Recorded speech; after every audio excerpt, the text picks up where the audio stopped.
चलिए, आज का जो टॉपिक है वो है आपका फ्रांस की क्रांति।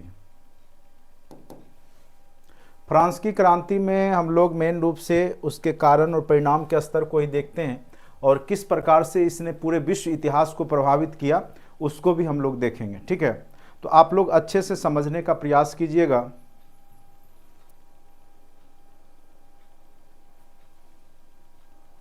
देखिए, ये जो टॉपिक है ना 1 to 5, देखिए अगर आप देखिएगा TRE 1 या TRE 2 में तो 4 से 5 क्वेश्चन वर्ल्ड हिस्ट्री के पूछे गए।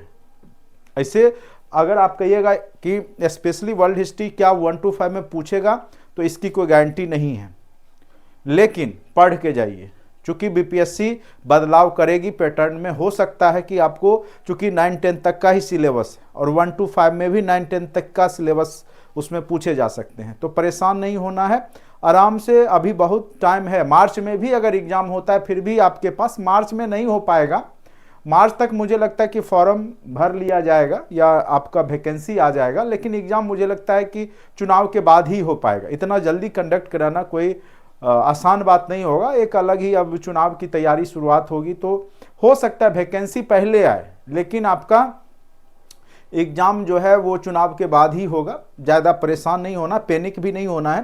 तैयारी आप जिस कंटिन्यू से, इसीलिए तो हमने आपको पहले शुरुआत से ही मैं बोल रहा हूँ कि दिसंबर से ही कंटिन्यू कर लीजिए, और ऑलरेडी सारे टॉपिक आपको करवाए हुए भी हैं, तो ज़्यादा अब जो भी लोग हमसे जुड़े हैं तो उनको ज़्यादा टेंशन नहीं हो रहा होगा, इस बात का तो फुल गारंटी है, चूँकि उनको पता है कि हमारे पास सारा मटेरियल है। बस कितना टाइम देना है वो आप पे डिपेंड करता है। ठीक है, अगर आप चाहते हैं कि 1 महीना में कोर्स हो जाए तो पूरा भर दिन देखते रहिए वीडियो तो आपके पास टॉपिक वाइज अवेलेबल हैं ही। ठीक है, तो परेशान नहीं होना है। अगर मार्च में भी होगा एग्जाम, लेकिन इतना जल्दी मुझे नहीं लगता है कि इतना जल्दी हो पाएगा, जैसा कि मेरा अनुमान है कि आपका एग्जाम जो है चुनाव के बाद ही होगा। ठीक है, भले वैकेंसी आपको फॉर्म डलवा लिया जाएगा, हो सकता है, चूंकि चुनाव में सभी पार्टी चाहती है कि इसका बेनिफिट मिले, तो ये हो सकता है, लेकिन फिर भी अपना तैयारी जो है दमखम लगाते रहिए, तैयारी जोर शोर से स्टार्ट कर दीजिए, बेकार तो जाएगा नहीं, पढ़ा लिखा कभी बेकार जाता नहीं है। चलिए, तो 1 to 5 वाले परेशान नहीं होना है, 1 to 5 वाले भी देखें। ठीक है, 9-10 का टॉपिक है, और हो सकता है कि 1 to 5 में, जैसे TRE 1 में भी 4 क्वेश्चन वर्ल्ड हिस्ट्री के थे, TRE 2 में भी कुछ क्वेश्चन थे, तो उसी प्रकार से हो सकता है 2-4 क्वेश्चन ही दे दे, तो एक नंबर के लिए भी बहुत लोग जूझ रहे हैं। बहुत लोग का डेट ऑफ बर्थ में भी छूटा है। हमारे बहुत सारे स्टूडेंट हैं जिनका डेट ऑफ बर्थ पे भी रिजल्ट रुका हुआ था, वेटिंग लिस्ट का इंतजार में थे, लेकिन अब तो उम्मीद ही नहीं है। तो एक नंबर महत्वपूर्ण होगा, इसलिए अभी टाइम है तो पढ़ लीजिए। क्या है, अभी आधा घंटा में फ्रांस की क्रांति समाप्त हो जाएगा, आधे घंटे के बाद सारा क्वेश्चन आप लोग खुद बना लीजिएगा, और अभी 6 to 8 में जितने भी क्वेश्चन पूछे गए, अभी लास्ट में आपको दिखाएंगे भी, देखिए क्या क्या क्वेश्चन पूछे गए थे, और सारा क्वेश्चन आप लोग खुद जवाब दे दीजिएगा, हमको बताने की आवश्यकता नहीं होगी। ठीक है, तो जो पढ़ाने का तरीका है, अगर आप सही तरीका से पढ़ते हैं तो कहीं आपको कोई दिक्कत नहीं होगा। चलिए, अब यहाँ पर हम लोग जो टॉपिक है वो है फ्रांस की क्रांति। आप लोग ये टॉपिक बचपन में पढ़े होंगे, 9th क्लास में, याद होगा या भूल गए होंगे, क्योंकि वर्ल्ड हिस्ट्री लोग बार बार रिवीजन नहीं कर पाते हैं। जैसे आधुनिक इतिहास है, ये सब बार बार कंपटीशन में भी पढ़ा जाता है, लेकिन विश्व इतिहास बहुत कम, ना के बराबर क्वेश्चन पूछे जाते हैं, इसलिए बहुत कम ही लोग जो है विश्व इतिहास को रिपीट करते रहते हैं। ठीक है, तो यहाँ पर जो है भूमिका के रूप में हम लोग देखेंगे क्या है कि जो फ्रांस की क्रांति है वो विश्व इतिहास की युगांतकारी घटना मानी जाती है। और इससे पहले आपको पता होगा कि अमेरिकी क्रांति हुई, और अमेरिका में जो क्रांति हुई थी उसको करवाने के लिए फ्रांस की भी सेना गई थी। चूंकि ब्रिटेन और फ्रांस के बीच में कांटे की टक्कर है, उपनिवेशवाद की लड़ाई है, ब्रिटेन और फ्रांस के बीच में सप्तवर्षीय युद्ध हुआ था 56 से 63, 1756 से 63 के बीच में, तो उसमें फ्रांस हार गया था, तो फ्रांस को भी बदला लेना था। तो जब अमेरिका और ब्रिटेन के बीच में जब लड़ाई होता है तो फ्रांस क्या करता है, अपनी सेना अमेरिका की तरफ से भेज देता है लड़ाई करने के लिए। जब उसकी सेना अमेरिकी क्रांति में पार्टिसिपेट करती है, अमेरिकी लोगों को उसके अधिकार को दिलाती है, तो कहीं ना कहीं जो सेना जाती है वहां पे युद्ध के लिए अमेरिकी क्रांति में, तो उसके अंदर भी एक बदलाव आता है कि क्यों ना हम अपने देश में भी यही व्यवस्था लागू करें। ठीक है, और वो जब लौट के आती है तो अपने यहाँ भी परिवर्तन करना शुरू कर देती है, और साथ साथ बहुत सारे वहाँ पे विद्वान भी हो चुके हैं फ्रांस में, जो कि लोगों को प्रभावित करना शुरू कर दिए। ठीक है, तो इसी एवज में यहाँ पे क्रांति आपको दिखाई देगी। क्रांति मतलब होता है आमूलचूल परिवर्तन। कोई जरूरी नहीं कि उसमें युद्ध होगा, मारपीट होगा, लड़ाई होगा, ऐसी कोई बात नहीं कि क्रांति का मतलब लड़ाई होता है या युद्ध होता है। ठीक है, क्रांति मतलब होता है बदलाव। तो यहाँ फ्रांस में बदलाव देखने को मिलेगा। जो यहाँ पे निरंकुश राजतंत्र है वो समाप्त होगा, और निरंकुश राजतंत्र के जगह पर एक नया, जो कह सकते हैं कि एक वहां पे व्यवस्था स्थापित होता है। इससे तो राजतंत्रात्मक व्यवस्था ही स्थापित हो जाता है, लेकिन फिर भी बदलाव की प्रक्रिया यहाँ पे होती है। क्योंकि ये बहुत बड़ा चैप्टर है, कोई छोटा टॉपिक नहीं है। फ्रांस की क्रांति के बाद भी जैकोबियन दल आ जाता है, फिर वहाँ पे नेपोलियन बोनापार्ट आ जाता है, फिर बराबर क्रांति होते रहते, फिर आगे चल के, बहुत आगे चल करके जब फ्रांस में लोकतंत्र की स्थापना होती। ठीक है, लेकिन यहाँ पे जो पुरातन व्यवस्था है, जो लुई 14वां जो कह रहा था कि मैं ही राज हूँ, लुई 16वां कहता है मेरी इच्छा ही कानून है, मैं जो बोलता हूँ वही कानून हो जाता है। तो इस तरह की जो वार्तालाप हो रही है राजा और जो प्रजा के बीच में, वो यहाँ समाप्त देखने को मिलेगा। कुछ शक्ति यहाँ पे प्रजा को भी प्राप्त होती है। फ्रांस की क्रांति मेन रूप से समानता, स्वतंत्रता और बंधुत्व की लड़ाई है। फ्रांस की क्रांति का नारा भी है। तो ये सब भी क्वेश्चन आपके एग्जाम में पूछे जाते हैं। तो यहाँ पर समझेंगे कि फ्रांस की क्रांति है क्या। ठीक है, तो फ्रांस की क्रांति विश्व इतिहास की एक युगांतकारी घटना मानी जाती है। याद रखिएगा, फ्रांस की क्रांति क्या है? विश्व इतिहास की एक युगांतकारी घटना है, जिसने कि जो यूरोप था उसका पुरातन व्यवस्था को समाप्त करके एक नई लोकतांत्रिक व्यवस्था लाने का प्रयास किया है। ठीक है, जो यूरोप में यानी फ्रांस में जो एक राजतंत्र की व्यवस्था थी, ठीक है, जो फ्रांस में राजतंत्र की व्यवस्था थी उसको समाप्त कर, पुरातन व्यवस्था को समाप्त करके नई व्यवस्था लाने का यहाँ पर जो वहाँ की जनता है, बुद्धिजीवी वर्ग है, जो बुजुर्गा वर्ग है, उसका प्रयास है ये। ठीक है, चलिए अब देखिए ये क्रांति हुई कब? तो याद रखिएगा, जो फ्रांस की क्रांति होती है वो 1789 ईस्वी में होती है। फ्रांस की क्रांति कब होती है? तो 1789 ईस्वी में फ्रांस की क्रांति होती है। ठीक है, और इसके पीछे क्या कारण है? तो इतना जान लीजिए, कोई भी क्रांति एकाएक नहीं होती है। 1857 की क्रांति एकाएक नहीं हुई थी, या भारतीय स्वतंत्रता संग्राम ही एकाएक नहीं हुआ था, बल्कि लंबे समय से अंग्रेजों ने जो शोषणकारी नीति अपनाई थी, आर्थिक, सामाजिक, राजनीतिक रूप से जो अंग्रेज शोषण कर रहे थे, उसके परिणाम स्वरूप आपके यहाँ भी, चाहे आपका संथाल विद्रोह हो, जनजातीय विद्रोह हो, चाहे 1857 की क्रांति हो, चाहे भारत छोड़ो आंदोलन हो, तो सबके पीछे अगर देखिएगा तो एक लंबा इतिहास जुड़ा होता है। तो फ्रांस में भी जो क्रांति हुई कोई एक दो दिन के कारण से नहीं हुआ, या कोई एक कारण से, बहुत सारे कारण मिल करके यहाँ पे क्रांति में परिवर्तित हुई है। ठीक है, तो 1789 में फ्रांस की क्रांति हुई थी। याद रखिएगा, ये आपके एग्जाम में क्वेश्चन पूछ सकता है कि फ्रांस की क्रांति कब हुई थी।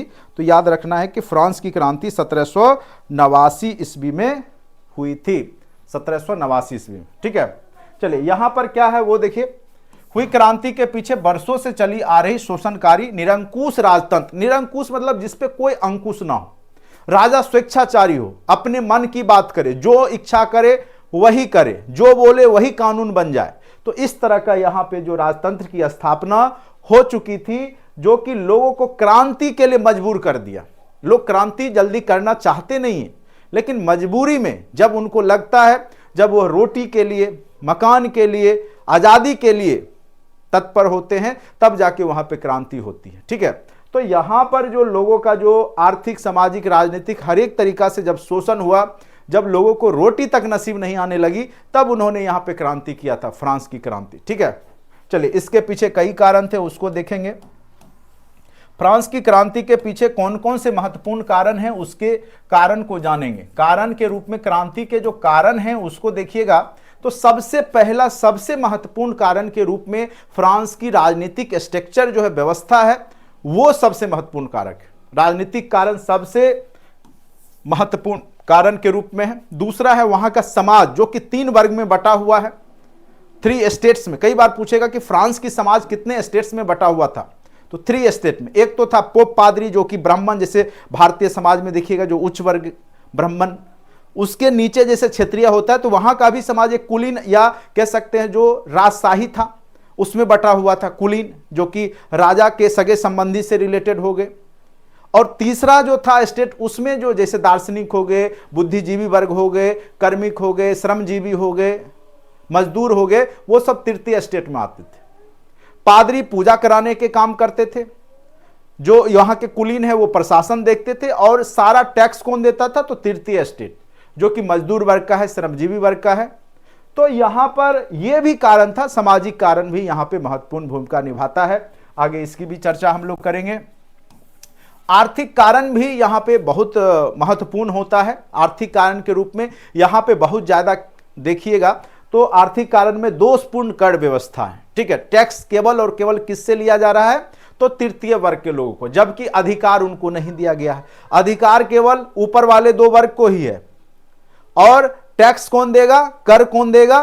तो तृतीय स्टेट के लोग देंगे। तो यहां पे जो है बहुत ज्यादा आर्थिक कारण भी जिम्मेदारी होता है। उसके बाद बौद्धिक कारण। बौद्धिक कारण, ये क्वेश्चन आपको देखिए TRE 2 में भी पूछा गया था। मोंटेस्क्यू के बारे में पूछा गया है, ठीक है। रूसो के बारे में पूछा गया है, ठीक है।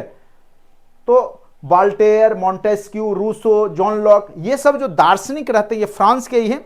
तो इनसे भी जो लोगों को ये अपने अपने जो दर्शन से, फिलॉसफी से लोगों को प्रभावित करते हैं। एक से एक कथन इन्होंने दिया है, बहुत सारे सिद्धांत दिया है, आगे चर्चा करेंगे। और यहां से क्वेश्चन आपके एग्जाम में TRE 1 में भी पूछे गए, TRE 2 में भी पूछे गए, और TRE 3 में भी 110% क्वेश्चन पूछे जाएंगे, ठीक है। आप देख लीजिएगा, फ्रांस की क्रांति विश्व इतिहास में नहीं पूछा था, ऐसा हो ही नहीं सकता, पूछेगा ही पूछेगा।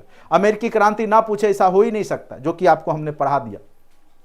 तत्कालिक कारण के रूप में हम देखेंगे कि लुई 16वां, जो कि निरंकुश शासक है और जो बोलता है कि हमारी इच्छा ही कानून है, ठीक है। तो इस तरीका का जो अयोग्य व्यक्ति है और केवल खर्चा कर रहा है, बरसाई के महल में रहा है, शीश महल में रह रहा है, उसको जनता से कोई लेना देना नहीं है, ऐसो आराम की जिंदगी जी रहा है। तो ये जो भ्रष्ट लुई 16वां है, तो ये भी एक महत्वपूर्ण कारक था, और तत्कालिक कारक के रूप में यही जाना जाता है। कौन? तो लुई 16वां की अयोग्यता, जो अयोग्य था, बिल्कुल अयोग्य था, शासन से उसको कोई मतलब लेना देना नहीं था, अपने शीश महल में ऐसो आराम की जिंदगी जीता था, ठीक है। तो ये सब सभी कारण मिल करके फ्रांस की क्रांति को जन्म दे दिया। तो अगर पूछेगा कि फ्रांस की क्रांति किन में से कौन कारण नहीं था, तो सबसे जरूरी है कि आपको पता हो कि फ्रांस की क्रांति का कारण क्या था। क्या पता हो कि फ्रांस की क्रांति का कारण क्या था, ठीक है। उम्मीद करते हैं कि आप लोग को क्लास अच्छा लग रहा होगा, समझ में भी आ रहा होगा। जो लोग अभी तक कोर्स से नहीं जुड़े हैं, अब बहुत कम टाइम बचा है, अभी भी मौका है, इंतजार अब मत कीजिए, बैठे ही रह जाइएगा। और 3.0 बैच गया तो बात खत्म, आपका डिग्री जो है उठा करके शीशा में पैक कर लीजिएगा। फिर बहाली अभी जो है नहीं होने वाला, होगा अभी तो 150,000 सीट होगा, तो उसमें आप नहीं जा पाइएगा। जो नए लोग होंगे, जोश जज्बा जुनून वाले, ठीक है, एकदम पूरा मेहनती लोग, वो फिर जा पाएंगे। आप लोग का जोश धीरे धीरे क्या होगा, ठंडा हो जाएगा, तैयारी करने की इच्छा नहीं करेगी। तो 3.0 तक आप जुनून के साथ पढ़ करके निकाल लीजिए, तो फायदे में रहिएगा, नहीं तो फिर वही बात हो जाएगा, डिग्री से कोई फायदा नहीं होगा। तो जो लोग कोर्स से नहीं जुड़े हैं, तो ऐप डाउनलोड करके कोर्स से जरूर जुड़िए, आपको हमारा कोर्स निश्चित रूप से फायदा करेगा। और जो भी लोग 6 to 8 में जुड़े, या 1 to 5 में, या 9 10th में, तो लगभग लोग सफल हो ही गए हैं।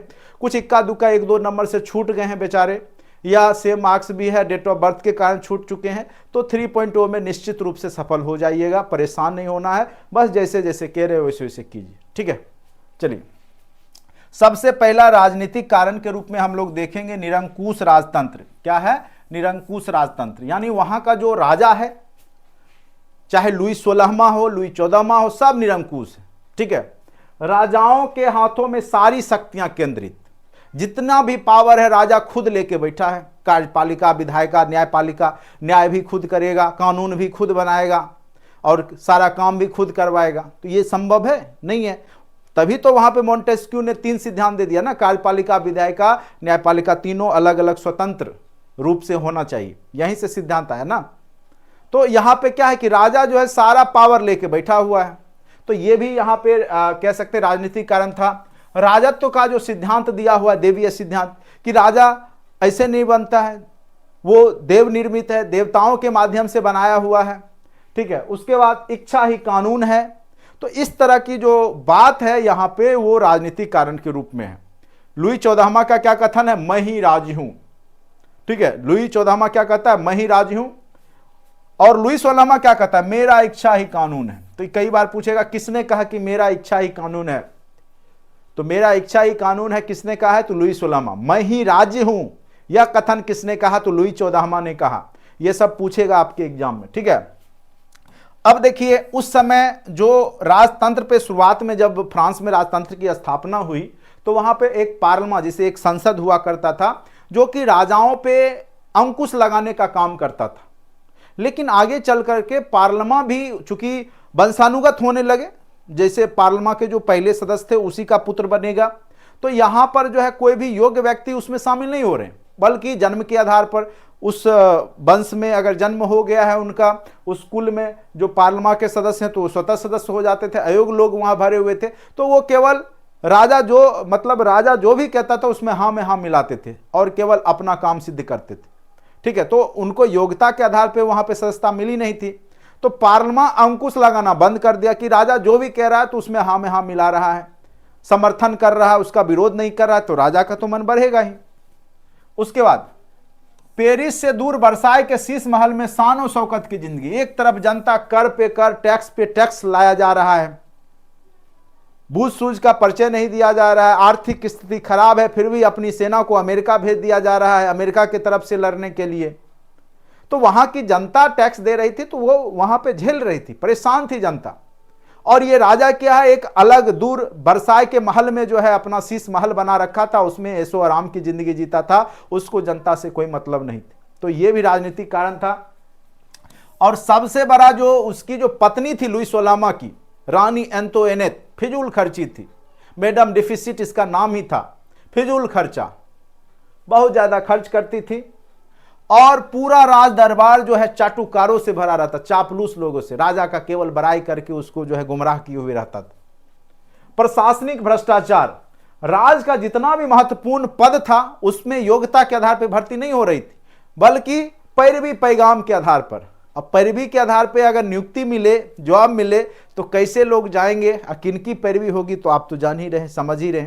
तो यहां पे अयोग्य लोगों का भरमार हो चुका था राजनीतिक कारण के रूप में। आप देख सकते हैं ना, राजा योग्य है, जो उसकी मैडम है वो भी समझदार नहीं, केवल खर्चा करने में आगे है। ऑस्ट्रिया की राजकुमारी थी, ठीक है, जिसका शादी हुआ था लुई 16वां से। तो कई बार पूछेगा कि मेरी एंतोइनेट कहाँ की थी, तो ऑस्ट्रिया की थी, याद रखिएगा ऑस्ट्रिया की। इसको मैडम डेफिसिट भी कहा जाता है, बहुत फिजूल खर्च, बिना मतलब का खर्च करती थी।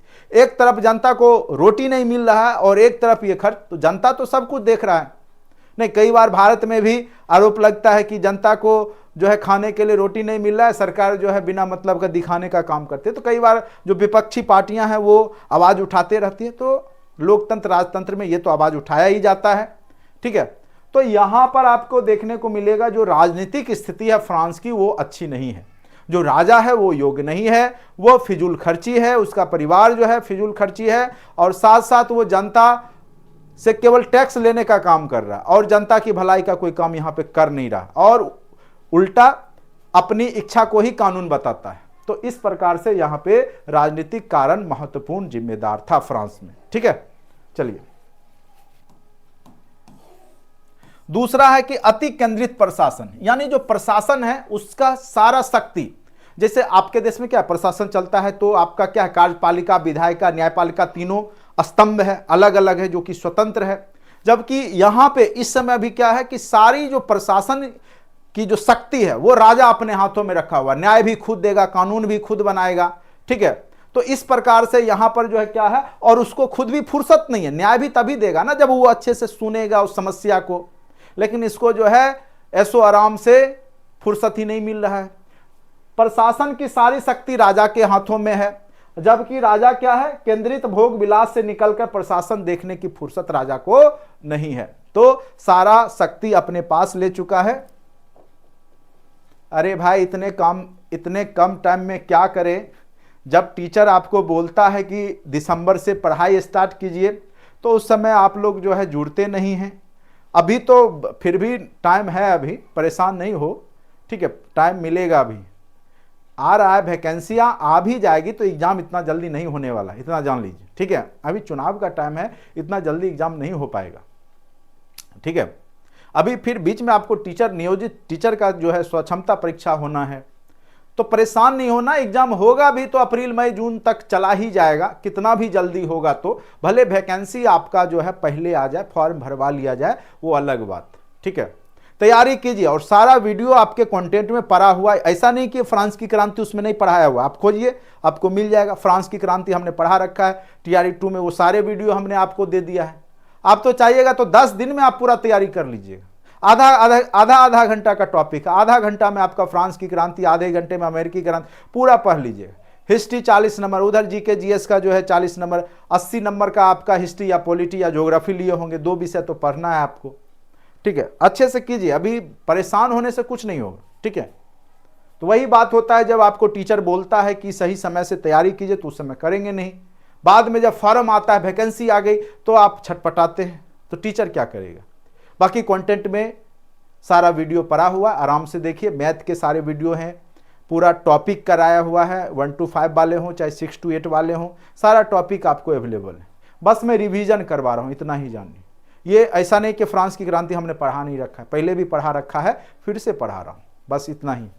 चलिए, प्रशासन की सारी शक्ति राजा के हाथों में था, ये तो हो गया। प्रशासनिक अव्यवस्था, प्रशासनिक एक रूपता का अभाव था, क्योंकि फ्रांस कई क्षेत्रों में बटा हुआ था, अलग अलग जो प्रांत जो थे वहां पे अलग अलग तरह के कानून लागू थे।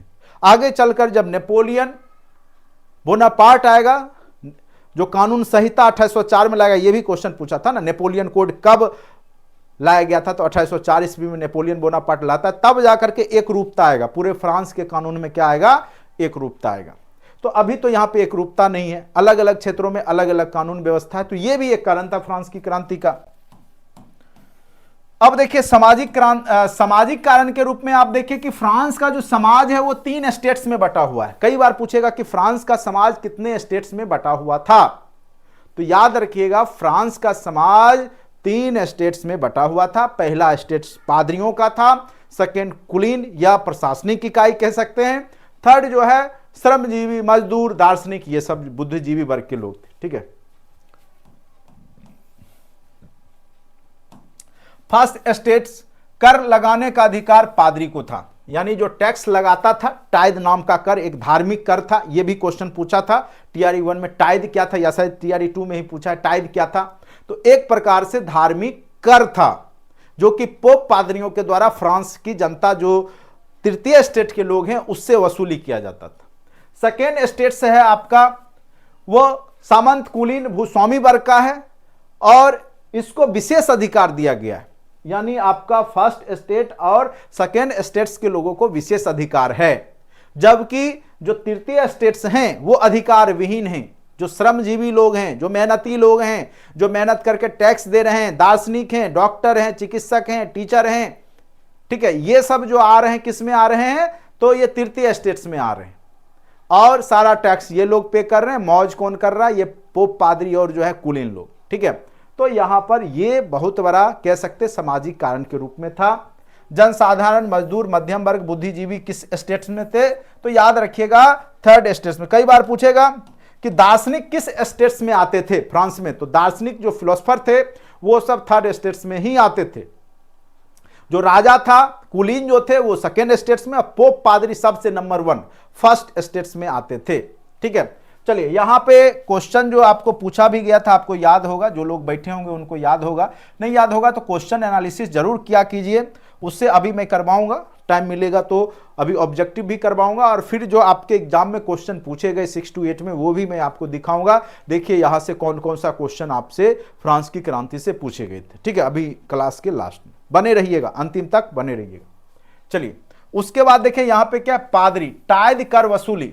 जो टाइद नाम का जो कर था, वो टाइद नाम का जो कर था वो कौन वसूली कर रहा है, तो पोप, पादरी वसूली कर रहे हैं। टाइद नामक कर कौन वसूली कर रहे हैं, पोप, पादरी। ये क्वेश्चन पूछा हुआ, एक प्रकार का धार्मिक कर था।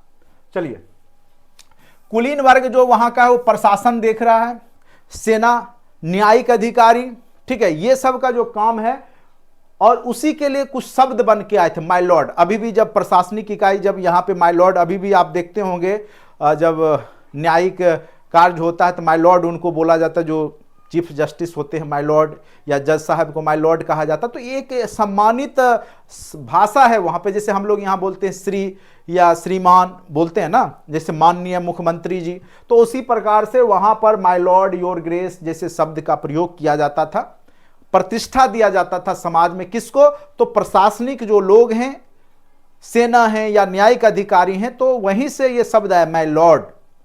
ठीक है, तो इस प्रकार से याद रखिएगा, फ्रांस की क्रांति से ही और फ्रांस के ही जो कुलीन वर्ग के लोग थे उनके लिए माय लॉर्ड का शब्द का प्रयोग किया जाता था। सर्वसाधारण वर्ग के अंतर्गत किसान आते थे, सारा कर का बोझ इनके ऊपर था।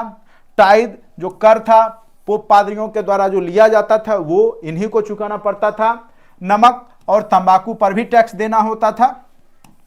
उसके बाद एक महत्वपूर्ण कारण है आर्थिक कारण। आर्थिक जो अर्थव्यवस्था है वो सुचारू रूप से नहीं चल रहा था, दोषपूर्ण व्यवस्था थी। क्या था? आर्थिक जो व्यवस्था था वहां का अर्थव्यवस्था वो दोषपूर्ण था। पादरी पूजा कराते थे, कुलीन युद्ध और जनता कर देती थी। फ्रांस में पादरी का क्या काम था? पूजा करते थे, कुलीन युद्ध करते थे और जनता टैक्स देती थी, बस यही होता था। कर वसूली, कर निश्चित नहीं था, इच्छा अनुसार बढ़ाया जाता था, जिससे जितना मन हुआ उससे उतना टैक्स बांध दिया जाता था। व्यापारिक जो वहां पर था एक गिल्ड व्यवस्था थी, जो कि अगर कोई व्यापारी दूसरे एरिया में जाता था तो व्यापार नहीं कर सकता था, गिल्ड व्यवस्था थी। ठीक है, यानी एक क्षेत्र का व्यापारी दूसरे क्षेत्र में जाके व्यापार नहीं कर सकता था। ठीक है, जैसे होता है ना कि बाहुबली सामंती व्यवस्था, उसी प्रकार से कि हम अपने क्षेत्र में तुमको व्यापार करने नहीं देंगे। एक बंद अर्थव्यवस्था टाइप का था सिस्टम, अवरोधक था, गिल्ड व्यवस्था था, यानी एक क्षेत्र का व्यापारी दूसरे क्षेत्र में जाके व्यापार नहीं कर सकता था, यह व्यवस्था था। बेकारी की समस्या थी, जो ही आपका रोजगार बंद है, बंद अर्थव्यवस्था है, तो बेकारी बेरोजगारी तो होगा ही। सैनिकों में असंतोष था, समय पर उनको सैलरी नहीं दिया जाता था, और ऊंचे पद पर योग्यता के आधार पर नहीं बल्कि किसके आधार पर? तो पैरवी के आधार पर, पैरवी पैगाम होता है ना, उसके आधार पर पदोन्नति होती थी। उच्च पदों पर केवल, और जो उच्च पद थे वहां के वो केवल कुलीन वर्ग जो प्रशासनिक इकाई के वंशज हैं, वंशावली में हैं, तो उन्हीं को वो पद दिया जाता था। जो वहां की जो राजा का या राज परिवार से जुड़े लोग हैं, कुलीन लोग हैं, उन्हीं को जो है ऊंचा वाला पोस्ट दिया जाता था। जनसामान्य लोग जो है ऊंचे पद के अधिकारी नहीं बन सकते थे। तो ये व्यवस्था फ्रांस में थी, जो कि आर्थिक कारण के अंतर्गत आप इसको पढ़ सकते हैं। उसके बाद बौद्धिक कारण, यहां से भी देखिए आपको 6 to 8 में क्वेश्चन पूछा गया था। अगर आपको याद होगा, अगर आप लोगों में से कुछ लोग बैठे होंगे उनको पता होगा, यह पूछा था कि इनमें से कौन से लोग फ्रांस की क्रांति से जुड़े हुए दार्शनिक हैं या फ्रांस से जुड़े हुए दार्शनिक हैं। ऑप्शन दे दिया था मोंटेस्क्यू, वोल्टेयर, रूसो। आंसर क्या हो जाता? इनमें से सभी। क्या हो जाता? इनमें से सभी। लेकिन तभी पता चलता जब आप पढ़ के जाते, जबकि हमने पहले से ही, ऐसा नहीं कि ये नोट्स अभी हमने बनाए, ये TRE 1 से ही मैं पढ़ा रहा हूँ, TRE 2 में भी पढ़ाया हूँ और TRE 3 में भी आप लोग को पढ़ा रहा हूँ। यही क्वेश्चन आपको पूछा था। जो क्वेश्चन पूछा है वो आपको हम सामने में रख के दिखाएंगे। अभी क्वेश्चन भी चर्चा होगा जब लास्ट में क्लास करेंगे, उसके बाद क्वेश्चन भी दिखाएंगे आपको क्या क्या पूछे गए। दार्शनिकों ने फ्रांस के जनमानस को झकझोर दिया।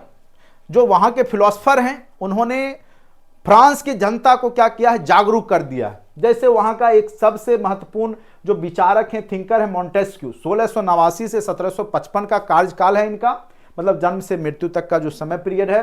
राज एवं चर्च की कटु आलोचना किया है इन्होंने, राज एवं चर्च का आलोचना किया है, और शक्ति के पृथ्वीकरण का सिद्धांत दिया। यह क्वेश्चन कई बार पूछा गया है कि शक्ति का पृथ्वीकरण का सिद्धांत किसने दिया है? TRE 1 में भी पूछा गया था। ठीक है, शक्ति का पृथ्वीकरण का जो सिद्धांत है वो मोंटेस्क्यू ने दिया है। यानी कार्यपालिका, विधायिका, न्यायपालिका तीनों स्वतंत्र होना चाहिए, तीनों अलग अलग होना चाहिए और स्वतंत्र होना चाहिए। ठीक है, तो कार्यपालिका, विधायिका और न्यायपालिका में जो शक्ति का बंटवारा होना चाहिए, नहीं कि तीनों शक्ति एक ही व्यक्ति के पास आ जाए। यह कथन किसका है? मोंटेस्क्यू का, शक्ति का पृथक्करण, याद रखिएगा। उसके बाद दूसरा वोल्टेयर, यह भी जो है प्रबुद्ध निरंकुश शासन में विश्वास, ऐसे इनका जो है बुद्धिमान अगर कोई व्यक्ति निरंकुश भी है तो उसके शासन में इनका विश्वास था। और इनका कहना था 100 चूहों की अपेक्षा एक सिंह का शासन उत्तम है। ठीक है, ऐसे इंडिया और जो है इसको लेकर के कई बार इस तरह की भाषा का प्रयोग जो है विपक्षी पार्टियों के द्वारा किया जाता है आपस में कि 100 चूहों की अपेक्षा एक सिंह का शासन उत्तम है। ठीक है, चलिए मैं पार्टी या पॉलिटिक्स पे नहीं जाऊंगा या ना ही किसी पार्टी का नाम लूंगा, लेकिन इस तरह की विचारधाराएं आप सुनने को आपको मिलेगा कि ये सब कथन लोग बोलते हैं। तो ये सब कथन जो है वो इतिहास से जुड़ा हुआ है। वॉल्टेयर का कहना है कि 100 चूहों की अपेक्षा एक सिंह का शासन उत्तम है। इस तरह का भ्रष्ट चर्च पर कड़ी चोट किया किसने?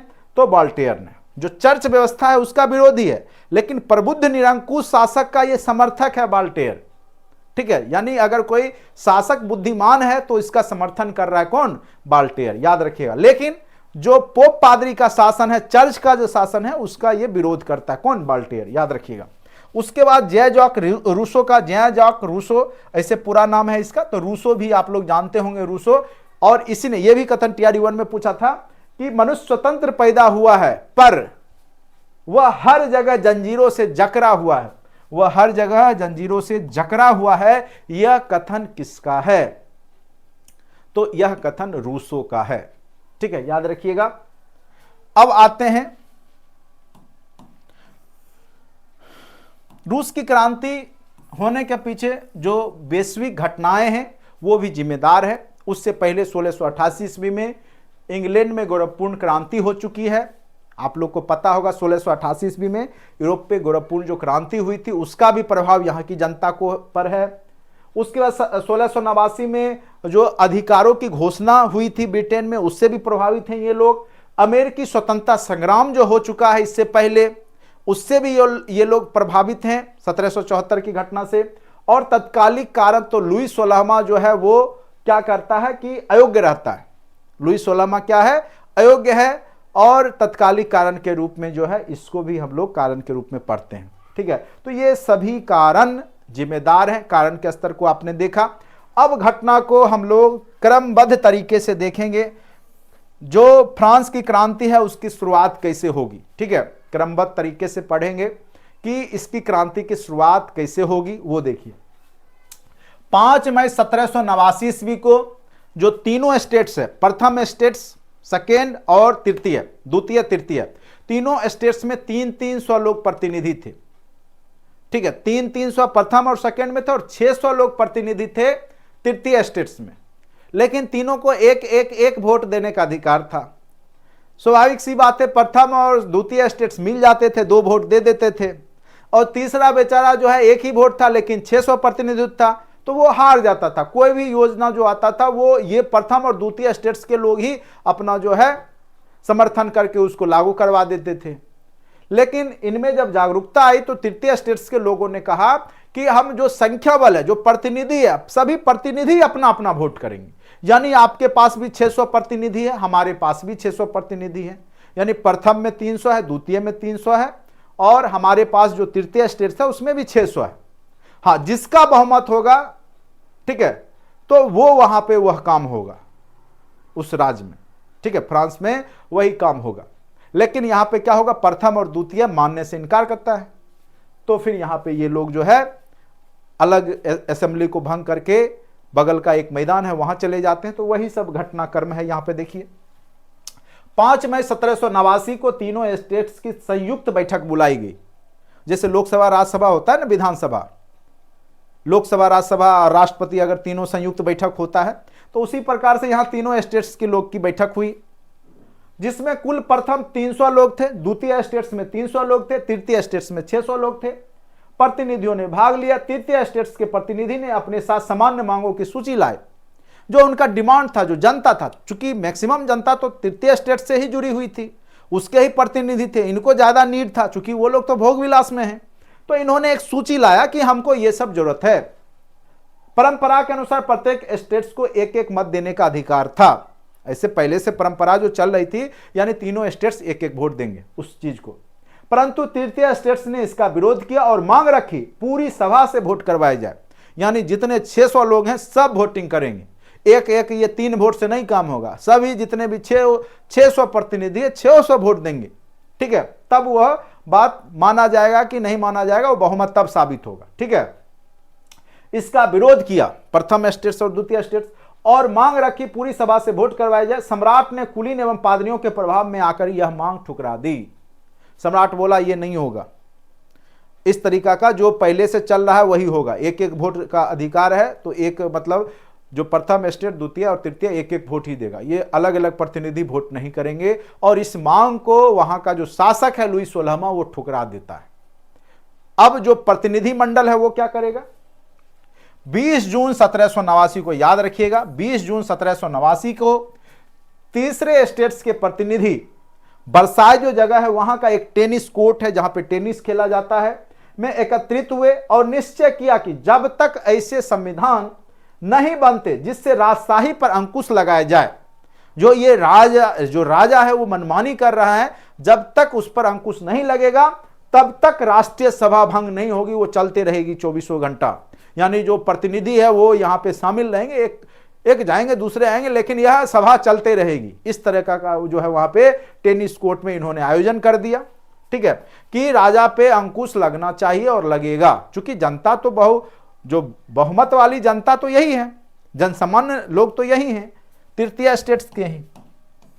राष्ट्रीय सभा में संविधान का प्रारूप तैयार करना प्रारंभ कर दिया गया, उन्होंने अपना संविधान बनाना शुरू कर दिया। उस समय फ्रांस की स्थिति भयावह हो गई और लोगों को भोजन तक मिलना मुश्किल हो गया। ये स्थिति आ गई फ्रांस में जब वह सभा एक जगह एकत्रित होकर बना रहा है, चूंकि वहां पे जो पोप पादरी है, जो राजा वर्ग है, कुलीन वर्ग है, वो तो इसका विरोध कर रहा है। सारा जो है रोटी जो है सब बंद हो जाता है, लोगों को मिलना मुश्किल हो गया। लोगों ने क्या किया, भूख क्या नहीं करवाता है, तो लोगों ने लूटपाट करना शुरू कर दिया। और सम्राट ने क्या किया कि अपनी सेना को जो है पेरिस जाने को आज्ञा दे दिया कि जो लूटपाट हो रहा है या जनता है उसको जो है वहां पर कंट्रोल किया जाए। इससे उत्तेजित होकर के लोगों ने एक जनसेना का गठन किया, क्योंकि अब लड़ाई जनता और सेना के बीच में होगी। तो जनता जो है, तृतीय प्रतिनिधि जो है स्टेट्स, इसने क्या किया, एक जन सेना का गठन कर दिया, मतलब जनता ही सेना के रूप में संगठित हो गई। और 14 जुलाई 1789 को क्या हुआ, जब जानते ही हैं, क्योंकि अब कंट्रोल से बाहर होगा, क्योंकि जनता यहां पे हथियार उठाएगी, जनता सेना में शामिल हो गई है, तो जहां तहां तोड़ फोड़ स्टार्ट हो जाएगा और किसी के बस की बात नहीं होगी कि अब वो कंट्रोल कर ले, ठीक है।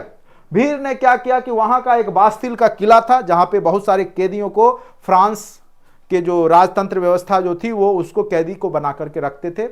बास्तिल एक प्रकार का क्या कह सकते हैं, कैद खाना था, वहां पर जो है कैदियों को रखा जाता था, ठीक है। तो यहां की जनता ने सबसे पहले क्या किया, वह बास्तिल का किला को ढा दिया, तोड़ दिया और वहां जितने भी कैदी थे उसको स्वतंत्र कर दिया, ठीक है, और कैदियों को रिहा कर दिया गया। तो यह घटना बास्तिल का जो पतन है, यही फ्रांस की क्रांति 14 जुलाई 1789 में, इधर गए थे ना माननीय हमारे प्रधानमंत्री जो गए थे फ्रांस के जो पैरेड में, 14 जुलाई को ही होता है ना, 14 जुलाई के ही दिन होता है वहां फ्रांस में पैरेड होता है, ठीक है। तो 14 जुलाई 1789, चूंकि इसी दिन इन्होंने जो है जनता ने जो है वहां का किला जो राजा का ढा करके, यानी ये एक सिंबल के रूप में स्वतंत्रता दिवस के रूप में मनाया जाने लगा 14 जुलाई को फ्रांस में। तो 14 जुलाई 1789 की जो घटना है बास्तिल के पतन से ही यहाँ पे फ्रांस में कह सकते हैं स्वतंत्रता दिवस के रूप में मनाया जाता है 14 जुलाई 1789 को, क्योंकि वहां की आम जनता ने जो राजा का जो कैद खाना है, जो कह सकते हैं जेल है, उसको बास्तिल का जो किला है उसको तोड़ करके वहां से कैदियों को रिहा कर दिया। तो ये भी क्वेश्चन आपके एग्जाम में पूछे जा सकते हैं। अब आते हैं आगे चल करके 4 अगस्त 1789 को राष्ट्रीय सभा की बैठक हुई जिसमें सामंती व्यवस्था समाप्त कर दी गई, चर्च के विशेष अधिकार समाप्त कर दिए गए, जो चर्च पोप पादरी का शासन है अब समाप्त हो गया। चर्च की भूमि और अन्य संपत्तियां जो थी चर्चों के पास वो जब्त कर ली गई। लेकिन अब कहानी बाकी है, थोड़ा सब्र कीजिए। लेकिन जो शासन स्टार्ट होता है वो भी बेहतर नहीं होता है, वो और आतंक का राज स्थापित हो जाएगा। किसके द्वारा? तो जैकोबियन दल के द्वारा। रॉब्सपियरे जो कि वहां का एक कह सकते क्रांतिकारी नेतृत्व करता है, पुनः 27 अगस्त 1789 को मानव एवं नागरिकों के अधिकारों की घोषणा कर दी गई, जिसमें समानता, स्वतंत्रता, कई बार पूछेगा समानता, स्वतंत्रता, बंधुत्व किस क्रांति की देन है, तो याद रखिएगा फ्रांस की क्रांति। घोषणा कर दी गई जिसने समानता, स्वतंत्रता, संपत्ति की सुरक्षा तथा अत्याचारों से मुक्ति अधिकारों को नैसर्गिक और आहरणीय माना गया। यानी जो नई सरकार आएगी उसने कहा कि लोगों को समानता, स्वतंत्रता और उनकी संपत्ति की रक्षा की जिम्मेदारी हमारी होगी, वो नैसर्गिक अधिकार है वहां के लोगों का, ये सब उनको मिलना चाहिए। चलिए यहां तक तो ठीक है। 1791 ईस्वी में राष्ट्रीय सभा जो वहां का है, नेशनल असेंबली के द्वारा फ्रांस के लिए एक नया संविधान बनाया गया। तो कई बार पूछेगा कि फ्रांस का संविधान कब बन करके तैयार हुआ, तो 1791 ईस्वी में कब बन के तैयार हुआ, तो याद रखिएगा फ्रांस का जो संविधान है, पूछ सकता है फ्रांस की क्रांति कब हुई, तो 14 जुलाई 1789। लेकिन अगर पूछे कि फ्रांस में संविधान कब बनाया गया, नया संविधान, तो 1791 ईस्वी में। निरंकुश राजतंत्र के स्थान पर राजतंत्र ही बनेगा, लेकिन संवैधानिक राजतंत्र। पहले क्या, निरंकुश राजतंत्र, स्वेच्छाचारी राजा है, लेकिन अब संवैधानिक राजतंत्र की स्थापना हुई। ठीक है, और शक्तियों का पृथक्करण भी किया गया, जैसा कि मोंटेस्क्यू चाहते थे, कहते थे। 1791 ईस्वी में संविधान की व्यवस्था से असंतोष बढ़ रहा था, लेकिन जो जनता की मांग थी वो पूरा नहीं हो रहा है। संवैधानिक राजतंत्र आ गया, लेकिन जनता को जो अधिकार चाहिए, जो जनता की मांग है, वो पूरा नहीं हो रहा है। संवैधानिक जो राजतंत्र की व्यवस्था स्थापित तो हुई, लेकिन और भी असंतोष बढ़ रहा था। यानी फ्रांस की जनता ये संवैधानिक राजतंत्र से भी खुश नहीं थी। संविधान में जिस मानवाधिकारों की घोषणा की गई थी, जो जो अधिकार दिए गए, संपत्ति की स्वतंत्रता का, ये सब पूरा नहीं किया गया। ठीक है, बहुसंख्यकों को मताधिकार से और जो मत का अधिकार दिया गया, वो कहते हैं ना मुंह देख करके देना। जो राजा के चापलूस थे, जो राजा के इर्द गिर्द थे, जो उनके बातों को जो है आगे बढ़ाते थे, या कह सकते हैं कि जो उनके समर्थक थे, उनको जो है यहाँ वोट का अधिकार दिया गया। और जो अन्य जो गरीब लोग हैं, जो कह सकते हैं मजदूर है, श्रमजीवी लोग हैं, उनको यहाँ पे वंचित कर दिया गया, वोट का अधिकार उनको नहीं दिया गया। सिर्फ धनी लोग, जो धनी मनी लोग हैं, उसमें से भी, जैसे तृतीय स्टेट्स में भी जो धनी लोग हैं, बुद्धिजीवी वर्ग हैं, उसी को वोट का अधिकार दिया गया, और जो जनसामान्य है उसको अधिकार नहीं दिया गया, जिससे जनसाधारण में असंतोष की भावना बढ़ी। इन लोगों ने अपना एक दल बनाया। आगे चल करके जो जैसे यहाँ पर भी देश आज़ाद हो गया, लेकिन माओवादी विचारधारा के लोग आज भी भारत में है ना, कम्युनिस्टवादी, माओवादी, माओ से तुंग की विचारधारा वाले लोग। ठीक है, तो उसी प्रकार से यहाँ संवैधानिक राजतंत्र स्थापित हो चुका है, लेकिन चूंकि जो सबसे नीचे जो तृतीय स्टेट्स में भी जो लोग हैं, उनको अधिकार नहीं मिला है, तो वो अब अपने अधिकार की लड़ाई लड़ेंगे। और उन्होंने एक दल बनाया, उस दल का नाम रखा जैकोबियन। और इस क्लब के सदस्य समाज के निम्न तबके से आते थे, जो कि सबसे निम्न तबका है उससे जुड़े हुए थे जैकोबियन के सदस्य। ठीक है, जैसे दुकानदार, कारीगर, मजदूर। आगे चल करके जैकोबियन दो भागों में बट गया। एक जीरोथिस्ट उदारवादी था और दूसरा था जैकोबियन उग्रवादी। ठीक है, 1793 ईस्वी में जैकोबियन दल का राजतंत्र, जो संवैधानिक राजतंत्र है, उस पर कब्जा हो गया। रॉबस्पियर, जो कि जैकोबियन का नेतृत्व करता था, इसने राजा पर देशद्रोह का मुकदमा चला दिया। किस पे? तो लुई 16वां पे। और सार्वजनिक रूप से भरी सभा में राजा और रानी को गिलोटीन, जो सूली है, उस पर लटका दिया गया। ठीक है, चढ़ा करके मौत की सजा दे दी गई। तो रॉबस्पियर आतंक की राज की स्थापना कब कर देता है? तो 1793 ईस्वी में, जो कि जैकोबियन दल से जुड़ा हुआ है, जो कि तृतीय स्टेट्स के ही जो निम्न समुदाय के लोग हैं, उनसे यह समाज से, निम्न समाज से ये जैकोबियन दल बना था। ठीक है, और गिलोटीन पे लटका करके जो राजा रानी है, मैरी एंतोइनेट, मैडम डेफिसिट जिसको कहा गया, और लुई 16वां, दोनों को फांसी पे लटका दिया, गिलोटीन पे लटका दिया जाता है। और 1793 के बीच में जो है वहां की स्थिति और भयावह हो जाती है। यानी ये जो है रॉबस्पियरे वो अपना विरोधी को पकड़ पकड़ के गिलोटीन पे लटका रहा है, पकड़ पकड़ के जो भी इसका विरोध कर रहा है उसको गिलोटीन पे लटका दे रहा है। जो भी विरोध कीजिएगा तुरंत जो है ये होता है। ठीक है, चलिए इसके आगे हम नहीं जाएंगे, राजनीतिक मुद्दा हो जाता है कोई भी चीज। तो राज स्थापित किया, उसके दमनात्मक नीति के कारण कन्वेंशन के अंदर ही जो दमनात्मक नीति है, तो जो कन्वेंशन है, जो सभा है, उसके अंदर ही इसका विरोध होने लगा। क्योंकि इस तरीका की जो लोग हैं वो स्वीकार नहीं कर रहे हैं कि पकड़ पकड़ के जो है उसको गिलोटीन पे लटकाना, फांसी दे देना, इस तरह की घटनाएं बहुत ज़्यादा आम हो गई। तो लोगों ने ही विरोध करना शुरू कर दिया। जो कन्वेंशन के लोग थे, जो इसके सदस्य थे, इन्होंने ही इसका विरोध करना शुरू कर दिया और उन्होंने एक योजना बनाई। इसी का जो साथी लोग ही था, योजना बनाया और इसको गिरफ्तार कर लिया।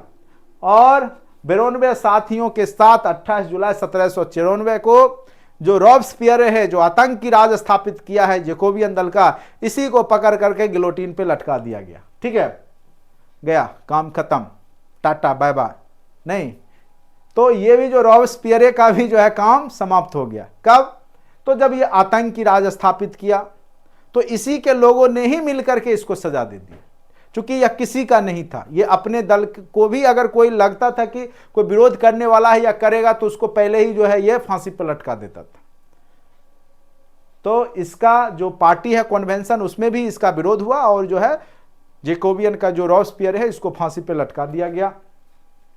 अब उधर से जब स्थिति नाजुक हुई तब तक उधर नेपोलियन बोनापार्ट आ जाता है। ठीक है, 1795 से 99 डायरेक्टरी का शासन हुआ वहां, और डायरेक्टरी के बाद जो है नेपोलियन बोनापार्ट का उदय हो गया। कुछ दिन तक 1795 से 99 तक फ्रांस में डायरेक्टरी, एक टीम था डायरेक्टरी का, डायरेक्टर्स का एक टीम था, वो शासन व्यवस्था देख रहा था। तो उसके माध्यम से शासन हुआ। फिर आगे चल करके नेपोलियन बोनापार्ट वहां पे उदय हो जाता है। जब डायरेक्टरी से भी समस्या नहीं सुलझी, जनता जब खुश नहीं हुई डायरेक्टरी के शासन से भी, तो नेपोलियन ने इस स्थिति का लाभ उठाया, फायदा उठाया और कुछ सैनिक अधिकारियों के साथ मिलकर के नवंबर 1799 में डायरेक्टरी का तख्ता पलट कर दिया। यानी डायरेक्टरी व्यवस्था को समाप्त कर दिया और खुद का शासन स्थापित कर दिया। किसने? नेपोलियन बोनापार्ट ने। और यही क्वेश्चन आपको याद कीजिए पूछा था, ऐसा नहीं कि अभी हमने इसको येलो किया है, आप पहले से ये नोट्स में येलो किया हुआ है। 1804 ईस्वी में नेपोलियन कोड लागू हुआ। यही क्वेश्चन आपको पूछा गया था टीआरई में। नेपोलियन कोड कब लागू किया गया था? 1804 ईस्वी में। ठीक है, और फ्रांस का सम्राट बन गया कौन? Napoleon Bonaparte. और पुनः राजशाही स्थापित हुई, लेकिन आगे चल करके यह था साम्राज्यवादी विस्तार करना चाह रहा था, लेकिन 1815 में वाटरलू का युद्ध में यह हार जाता है और यहां पे संधि हुई और फिर यहां पे समाप्त हो जाता है। और 1830 और 48 में फिर छोटे मोटे क्रांतियां फ्रांस में होते रही। तो इस प्रकार से फ्रांस की राजनीति में यहां पे आप देखिएगा कि जो पुरातन व्यवस्था है वो यहां पे समाप्त हो जाता है और एक संवैधानिक व्यवस्था का निर्माण फ्रांस में हो जाता है। ठीक है, अब देखेंगे फ्रांस की क्रांति के परिणाम क्या हुए। जो जो कारण था उसमें बदलाव हो जाएगा। सामंती व्यवस्था, जो पुरातन व्यवस्था है वो समाप्त हो जाएगा। जो पहले से राजतंत्र है, राजशाही व्यवस्था है, वो समाप्त हो जाएगा। राजतंत्र की समाप्ति हो जाएगी। प्रशासनिक चेतना का विकास होगा, राजनीतिक चेतना का विकास होगा, राष्ट्रीयता की भावना लोगों में उदय होगा, व्यक्ति का महत्व बढ़ेगा। नेपोलियन बोनापार्ट जैसे व्यक्तित्व का यहां पे कह सकते हैं महत्व बढ़ेगा। समानता, स्वतंत्रता और बंधुत्व की भावना का उदय होगा। नागरिक स्वतंत्रता की स्थापना होगी। धार्मिक स्वतंत्रता की स्थापना होगी, चूंकि पोप पादरियों पे शिकंजा कस दिया गया। समाजवाद का यहां से आरंभ हो जाएगा। फ्रांस की क्रांति से ही अब सोशलिज्म आप देखिएगा धीरे धीरे स्टार्ट हो जाएगा। शैक्षणिक व्यवस्था में भी परिवर्तन आएगा। जो मीट्री प्रणाली है, व्यापारिक प्रणाली लागू हो जाएगी। वाणिज्य व्यापार की वृद्धि होगी। नेपोलियन का कानून संग्रह यहां पे लागू होगा। नया राष्ट्रीय कैलेंडर आएगा। उसके बाद बाह्य प्रभाव के रूप में सामंती व्यवस्था यूरोप से समाप्त हो जाएगी। आगे चल करके इटली का एकीकरण हो जाएगा। मुसोलिनी, हिटलर मुसोलिनी के बारे में आपने पढ़ा होगा नहीं? या नहीं, इटली का तो एकीकरण, वो तो क्रांति है। ये आपका जो इटली का एकीकरण भी बताएंगे, आपका जर्मनी का एकीकरण आगे चल करके बिस्मार्क वगैरह जर्मनी के तहत, ठीक है। तो ये सब आपको जो जैसे यहाँ काउंट काबूर हो गया, ठीक है, उस सब के बारे में, इटली का एकीकरण एक टॉपिक है आपका, पढ़ाया जाएगा अगला, ठीक है। उसके बाद यहाँ पे जर्मनी पे प्रभाव होगा, जर्मनी के 300 जो राज्य हैं, ठीक है, जर्मनी का एकीकरण इससे संबंधित है, आगे चैप्टर पढ़ाएंगे। पोलैंड, जो संयुक्त पोलैंड की तस्वीर यहाँ पे सामने आएगी। इंग्लैंड पर भी प्रभाव होगा, इंग्लैंड में रिफॉर्म एक्ट आएगा, वहां भी संसद में सुधार किए जाएंगे। भारत पर भी प्रभाव होगा। मैसूर का जो शासक है टीपू सुल्तान, वो फ्रांस से बहुत ज्यादा प्रभावित होता है, फ्रांस की क्रांति से। और देखिए यहां पे लिखा हुआ है मैसूर के शासक, कई बार पूछेगा फ्रांस की क्रांति से सबसे प्रभावित व्यक्ति कौन थे भारत के उस समय के, कह सकते हैं तो शासक मैसूर का शासक टीपू सुल्तान ने प्रभावित होकर अंग्रेजों की सत्ता का विरोध किया और समानता, स्वतंत्रता और जनवादी अधिकार फ्रांस की स्वतंत्रता संग्राम की ही महत्वपूर्ण विरासत बन गई। इस प्रकार हम पाते हैं कि फ्रांस की क्रांति ने एक युग का अंत कर दूसरे युग का आरंभ कर दिया। प्रजातंत्र, राष्ट्रवाद, समाजवाद, व्यक्ति का महत्ता, स्वतंत्रता, नागरिक अधिकारों की सुरक्षा की भावना जैसे महत्वपूर्ण ज्ञान पूरे विश्व को दिया। तो उम्मीद करते हैं कि यहां तक आप लोग को अच्छे से समझ में आ गया होगा। अब जो ऑब्जेक्टिव सेशन है उसको आप लोग यहां पे बता सकते हैं कि फ्रांस की क्रांति, चलिए बताइए, आप लोग आंसर लिखना शुरू कर दीजिए, ठीक है। तेजी से जो भी ऑब्जेक्टिव क्वेश्चन है उसका आंसर लिखना शुरू कर दीजिए।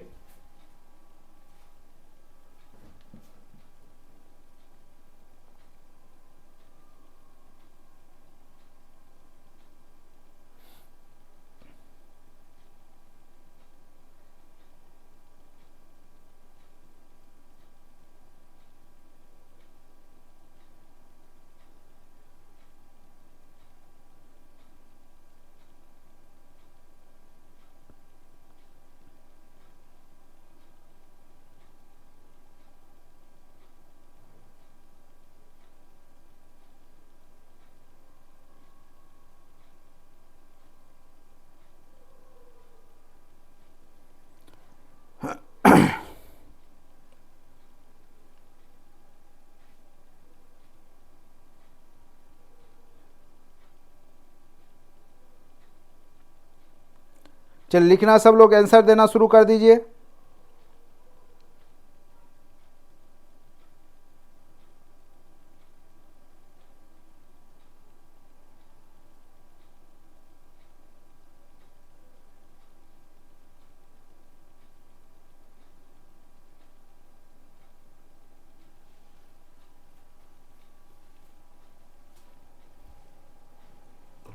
एक का बी 1789 बिल्कुल सही है।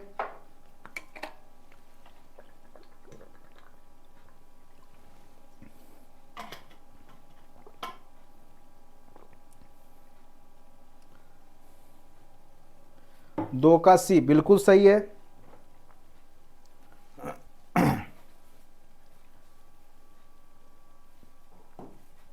चलिए, फ्रांस की राजक्रांति किस ईस्वी में हुई? तो याद रखिएगा 1789 ईस्वी में हुई।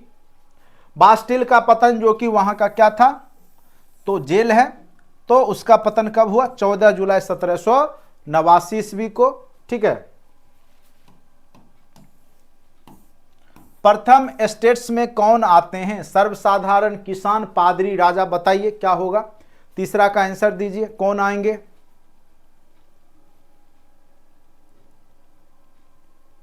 चलिए, पादरी बिल्कुल सही जवाब है। आप ही लोग जवाब दे रहे हैं, हम नहीं बताएंगे। अब आप लोग खुद दनादन दीजिए, ठीक है। पादरी। द्वितीय स्टेट्स में कौन आते थे बताइए? पादरी, कुलीन, राजा, मध्यम वर्ग।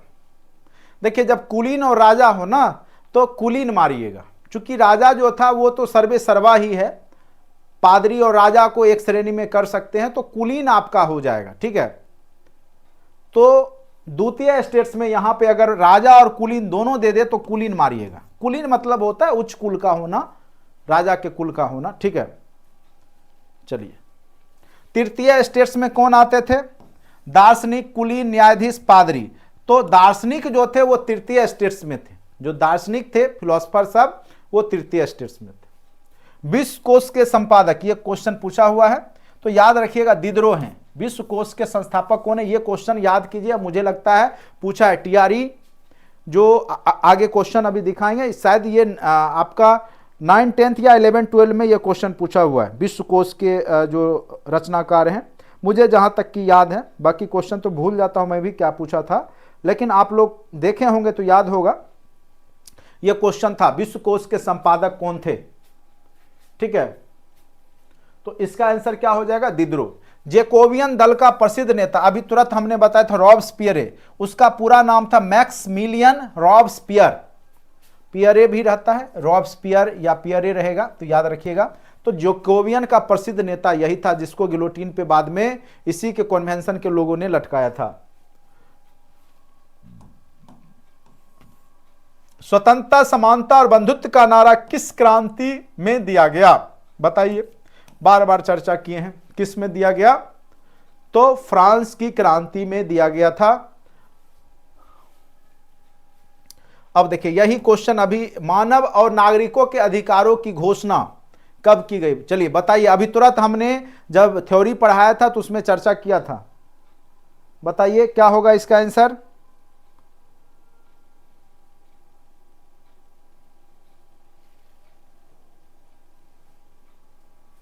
बिल्कुल सही, क्या होगा बताइए, बिल्कुल सही, 20 अगस्त 1789, 20 अगस्त 1789 को दिया गया, ठीक है। ये शायद आंसर की में थोड़ा मिस्टेक हो गया तो थोड़ा सुधार लीजिएगा, 20 अगस्त 1789 कर लीजिएगा। शक्ति के पृथक्करण का सिद्धांत का प्रतिपादन किसने किया, शक्ति का पृथक्करण याद कीजिए, किसने दिया है शक्ति का पृथक्करण,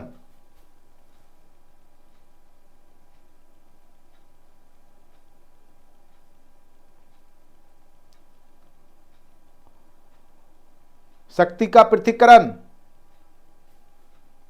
शक्ति का पृथक्करण मॉन्टेस्क्यू, बार बार चर्चा किए, कार्यपालिका, विधायिका, न्यायपाल, सॉरी किधर गया, शक्ति का पृथक्करण मॉन्टेस्क्यू, ठीक है, याद रखिएगा। शक्ति का पृथक्करण का सिद्धांत किसने दिया है, मॉन्टेस्क्यू ने। द सोशल कॉन्ट्रैक्ट बताइए किसका लिखा हुआ है, द सोशल कॉन्ट्रैक्ट बताइए,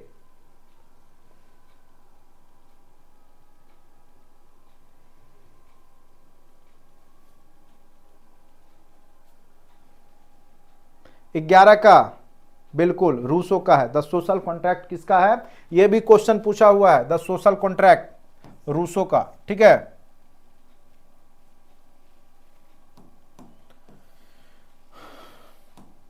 नेशनल असेंबली के लिए मतदान का अधिकार दिया गया था तो केवल जो सक्रिय नागरिक थे, ठीक है, सक्रिय नागरिकों को ही दिया गया था, केवल सभी नागरिकों को नहीं दिया गया था, जो वहां बुजुर्गा वर्ग थे, बुद्धिजीवी वर्ग थे, उसी को दिया गया था, ठीक है। तो राज परिवार नहीं दे सकते हैं केवल, चूंकि वहां पे जो बुद्धिजीवी वर्ग है, जो सक्रिय लोग थे, उसको दिया गया था, अभी हमने चर्चा किया था, सक्रिय लोग हो जाए। 1789 की क्रांति के बाद फ्रांस में किस प्रकार की शासन व्यवस्था स्थापित हुई, पहला तो इतना जान लीजिए कि था तो एक प्रकार से निरंकुश राजतंत्र तो समाप्ति हुआ था, उदार तानाशाही, सैनिक तानाशाही ये भी नहीं, गणतंत्र व्यवस्था कह सकते हैं, ठीक है, चूंकि यहां पे जो है गणतंत्रात्मक व्यवस्था की शुरुआत यहां पर देखने को मिलती है, ठीक है। यही क्वेश्चन है नेक्स्ट क्वेश्चन जो आपके एग्जाम में, टीआरई के एग्जाम में पूछा गया था। नेपोलियन कोड किस वर्ष लागू किया गया था, तो याद रखिएगा जो नेपोलियन कोड है वो 1804 ईस्वी में लागू किया गया था। नेपोलियन कोड कब लागू किया गया था, तो 1804 ईस्वी में, ठीक है।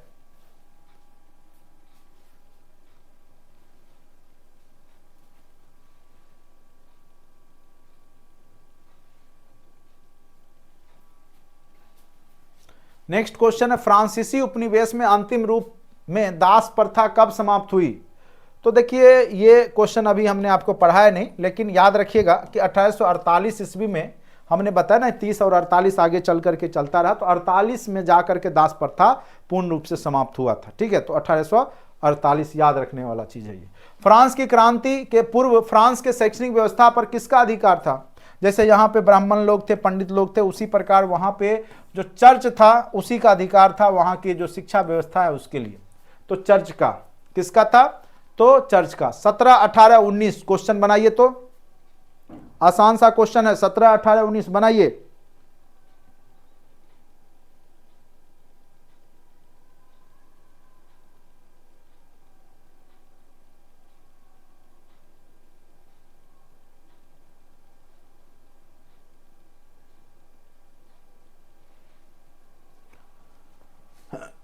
चलिए, लुई 16वां को गिलोटीन पर चढ़ाने का निर्णय, याद रखिएगा, कन्वेंशन ने ही लिया था, और कन्वेंशन ने ही जो आगे चल करके रॉबेस्पियरे है उसको भी गिलोटीन पे चढ़ाया था। तो कन्वेंशन याद रखिएगा, कन्वेंशन।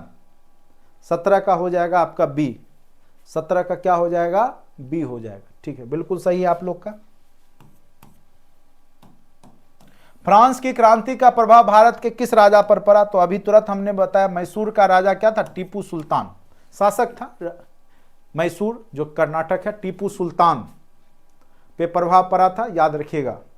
फ्रांस की क्रांति का जो प्रभाव भारत में किस शासक पे पड़ा या किस राजा पे पड़ा? तो याद रखिएगा टीपू सुल्तान। ठीक है, चलिए नेक्स्ट क्वेश्चन है वॉल्टेयर। तो वॉल्टेयर एक लेखक थे, गणितज्ञ नहीं है, ना ही वैज्ञानिक हैं वो, ना ही शिल्पकार हैं, एक राइटर हैं, एक लेखक हैं। विचारक रहता तो वो भी लिख सकते थे, थिंकर, विचारक, दार्शनिक। चलिए, तो लेखक। रूसो किस सिद्धांत का समर्थक करता था? तो जनता की इच्छा का, जनता जो इच्छा चाहती है उसके हिसाब शासन हो, तो जनता की इच्छा। ठीक है, रूसो का सिद्धांत का जो समर्थन है वो जनता की इच्छा से ही है। मोंटेस्क्यू ने कौन सी पुस्तक लिखी है? तो मोंटेस्क्यू, तो यहां से क्वेश्चन, दास कैपिटल किसका है? तो कार्ल मार्क्स का है। ये भी आपको कई बार पूछा हुआ है, दास कैपिटल कार्ल मार्क्स का।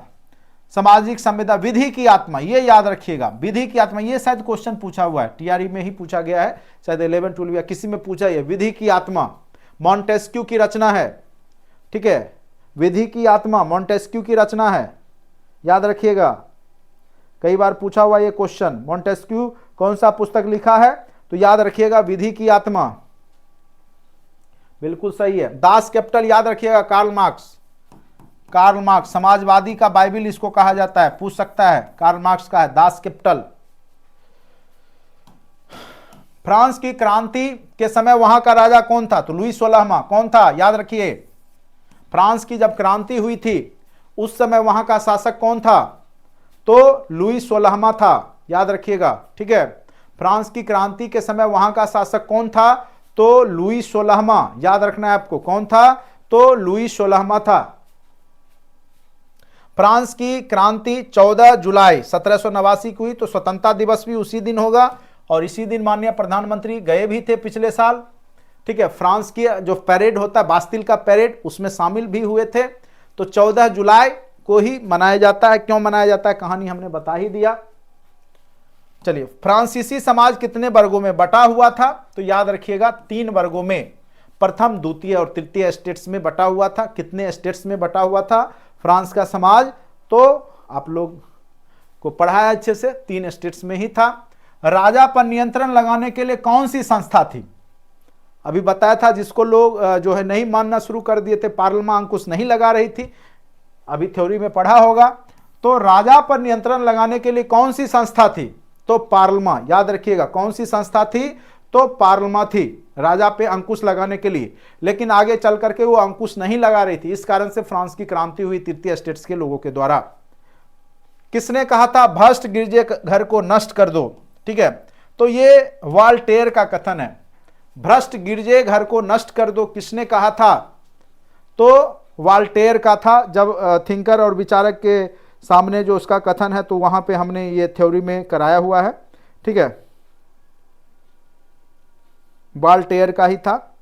ठीक है, अब क्वेश्चन है, इंग्लैंड की गौरवपूर्ण क्रांति कब हुई थी? ये तो चर्चा ही हुआ, अभी 1688 ईस्वी में हो चुकी थी गौरवपूर्ण क्रांति। फ्रांस की क्रांति का स्वरूप क्या था? धार्मिक बुजुर्वा क्रांति। तो एक प्रकार से ये क्या था? बुजुर्वा क्रांति था। ठीक है, आतंक का राज की स्थापना किसने किया था? तो रॉबस्पियर ने किया था। रॉबस्पियर ने आतंक का राज जैकोबियन के द्वारा स्थापना किया था। फ्रांस की राजक्रांति से उत्पन्न राजनीतिक एवं सामाजिक व्यवस्था ने यूरोप के कई देशों को उसका मित्र बना दिया था। यूरोप के कई देशों को फ्रांस का क्या बना दिया था? मित्र बना दिया था। ठीक है। किस तिथि को फ्रांस में राष्ट्रीय दिवस के रूप में घोषित किया गया? तो 14 जुलाई 1789 को। नेपोलियन कब सम्राट बना? ठीक है, बताइए नेपोलियन सम्राट कब बना? नेपोलियन कोड तो लागू किया गया था 1804 ईस्वी में, लेकिन क्वेश्चन है नेपोलियन कब सम्राट बना? तो ये भी आंसर वही होगा, 1804 ईस्वी ही। ठीक है। किसने कहा था मेरी इच्छा ही कानून है? तो लुई मेरी इच्छा ही कानून है, लुई 16वां। मैं ही राज हूं किसने कहा था? लुई 14वां। मेरी एंटोइनेट कहां की राजकुमारी थी? चर्चा भी किया था हमने, ऑस्ट्रिया की राजकुमारी थी। लेटर्स द कैचेट क्या था? तो राजाज्ञा था, एक प्रकार का क्या था? राजाज्ञा था। लेटर्स द कैचेट क्या था? तो एक प्रकार से राजाज्ञा था। स्टेट्स जनरल की बैठक किस तिथि को हुई थी? याद कीजिए, स्टेट्स जनरल की बैठक किस तिथि को हुई थी? 14 जुलाई को। तो वहां पे कोर्ट में, टेनिस कोर्ट में वो लोगों ने बास्तिल का पतन किया था। लेकिन यहां क्वेश्चन क्या है? स्टेट्स जो जनरल था उसका बैठक कब हुआ था? 5 मई 1789 को। 36 का ऑप्शन बी, 5 मई 1789 को। किसने कहा था 100 चूहों की अपेक्षा एक सिंह का शासन जो है उत्तम है? किसने कहा था? बताइए किसने कहा था? अभी तुरंत हमने चर्चा किया था, 100 चूहों की अपेक्षा। 37 का आंसर क्या होगा?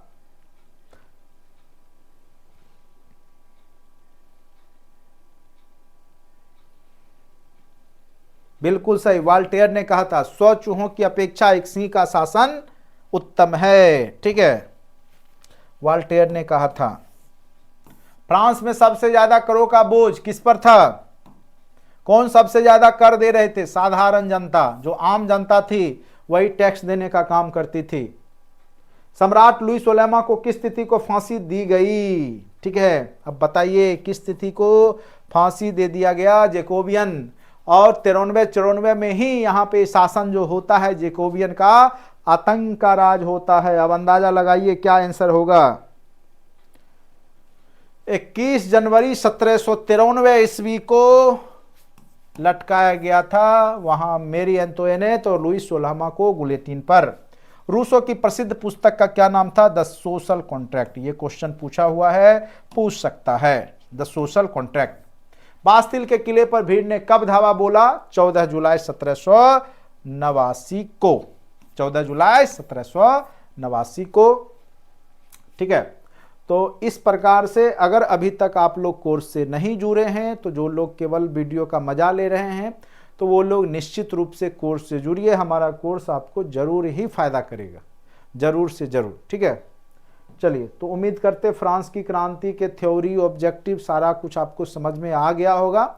बाकी टाइम ओवर हो चुका है। जो क्वेश्चन पूछे गए थे आपके एग्जाम में वो दूसरे दिन दिखा देंगे, या आप लोग खुद नेट से डाउनलोड करके देख लीजिएगा, अब क्वेश्चन आपसे बन जाएगा। इस बात की फुल गारंटी है, जो एग्जाम में क्वेश्चन पूछे गए थे या पूछे जाएंगे, फ्रांस की क्रांति से अगर पूछे जाएंगे तो निश्चित रूप से आप बनाएंगे। ठीक है, चलिए आज के लिए इतना ही, धन्यवाद।